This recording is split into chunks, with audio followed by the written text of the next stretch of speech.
అమరావతి రాజధాని నిర్మాణం అంటే 4 బిల్డింగ్లు కట్టడం లేదా నలుగురికి ల్యాండ్ అలాట్మెంట్ చేయడం అనుకుంటే పొరపాటు. ఎందుకంటే ఇది ఒక బృహత్తరమైనటువంటి ప్రణాళిక. అందులో భాగంగానే ఇప్పుడు మరొక నిర్మాణాలకు సంబంధించి ముఖ్యంగా గవర్నమెంట్ కాంప్లెక్స్లో నిర్మాణం జరుగుతున్నటువంటి ప్రాంతాల్లో రహదారి వ్యవస్థలకు సంబంధించినటువంటి టెండర్లని ఏపీసీఆర్డీఏ రిలీజ్ చేసింది. దాదాపుగా 680 కోట్ల రూపాయల పైగా ఖర్చు అయ్యేటువంటి ఈ ప్రాజెక్టులో అనేక అంశాలు ముడిపడి ఉన్నాయి.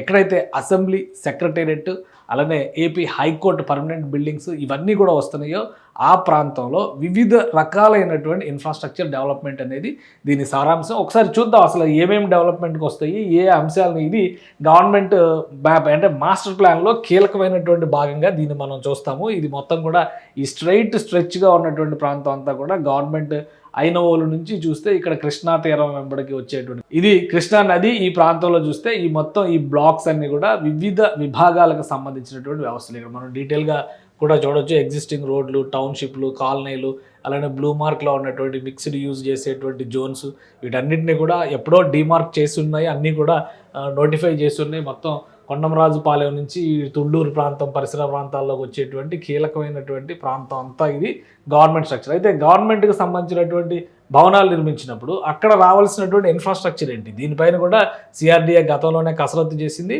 ఆ బ్లాకుల మధ్యలో చేసేటువంటి రహదారుల నిర్మాణం దగ్గర నుంచి ముఖ్యంగా అమరావతి నిర్మాణం గ్రీన్ అండ్ బ్లూ సిటీ అనేటువంటి మాట చెప్పారు. పక్కనే ఉన్నటువంటి కృష్ణానది, అలానే నీటి ఓటలు తేలి వచ్చేటువంటి భూములు కాబట్టి అక్కడ సహజ సిద్ధమైనటువంటి కాలువల తరహా వ్యవస్థలను ఏర్పాటు చేయాలని భావించారు. అందుకనే గవర్నమెంట్ కాంప్లెక్స్లో ప్యారలల్గా కొన్ని పిల్ల కాలువల్ని నదుల రూపంలో నది నుంచి వచ్చేటువంటి నీటిని మళ్లించే విధంగా డిజైన్ చేశారు. ఈ మొత్తం బ్యూటిఫికేషన్ వర్క్కి సంబంధించినటువంటి ఈ ప్రణాళికను మొత్తం యాజ్ ఇట్ ఈస్గా అమలు చేశారు. అంటే 2 ఏళ్లలో బిల్డింగ్స్ కంప్లీట్ అయ్యే విధంగా 2-3 ఏళ్లలో ప్రణాళికలు చేశారు. ఆ లోపు ఈ ఇన్ఫ్రాస్ట్రక్చర్ అంతా కూడా ప్రజలకి అందుబాటులోకి రావాలి కాబట్టి ఏపీసీఆర్డీఏ ప్రత్యేకంగా వీటికి సంబంధించినటువంటి టెండర్స్ని ప్రాసెస్ చేసింది.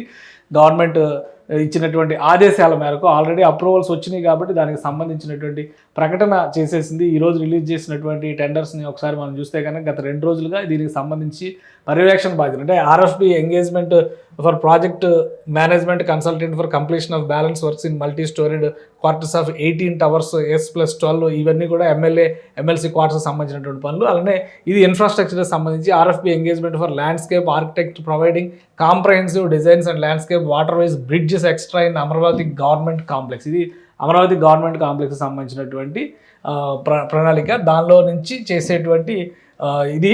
సో ఈ డెవలప్మెంట్ ఏంటంటే ఇది క్లియరెన్స్ వచ్చిన తర్వాత, రాష్ట్ర ప్రభుత్వం నుంచి క్లియరెన్స్ వచ్చిన తర్వాత వీటికి సంబంధించినటువంటి టెండర్స్ అన్నింటినీ కూడా రిలీజ్ చేసింది. వీటికి టార్గెట్ కూడా పెట్టారు, 24 నెలల టార్గెట్. అంటే పని స్థాయిని బట్టి మొత్తం 682 కోట్ల రూపాయలు ఈ పనులకి, ఈ ఇన్ఫ్రాస్ట్రక్చర్ డెవలప్మెంట్ పనులకి అవుతాయని చెప్పి అంచనా వేశారు. దానికి సంబంధించినటువంటి టెండర్ని ఫ్లోట్ చేసింది కాబట్టి అర్హత కలిగినటువంటి సంస్థలు దానికి అప్లై చేస్తే టైం లైన్ లోపు ఈ పనులు పూర్తి చేసేటువంటి బాధ్యతని అప్పగించబోతుంది ఏపీసీఆర్డీఏ. అంటే ప్యారలల్గా భవన నిర్మాణాలతో పాటు ఇన్ఫ్రాస్ట్రక్చర్ డెవలప్మెంట్ ప్రాసెస్ పైన కూడా రాష్ట్ర ప్రభుత్వం ఫోకస్ పెట్టింది. సమాంతరంగా ఈ పనులు పూర్తి చేస్తేనే భవన నిర్మాణం పూర్తయ్యే నాటికి అక్కడికి వెళ్ళేటువంటి వెసులుబాటు, యాక్సెసిబిలిటీ కూడా వస్తుంది. కాబట్టి ఈ 2 ఏళ్ల కాలాన్ని ఇన్ఫ్రాస్ట్రక్చర్ డెవలప్మెంట్ పైన కూడా ఏపీసీఆర్డీఏ ఫోకస్ పెట్టబోతోంది.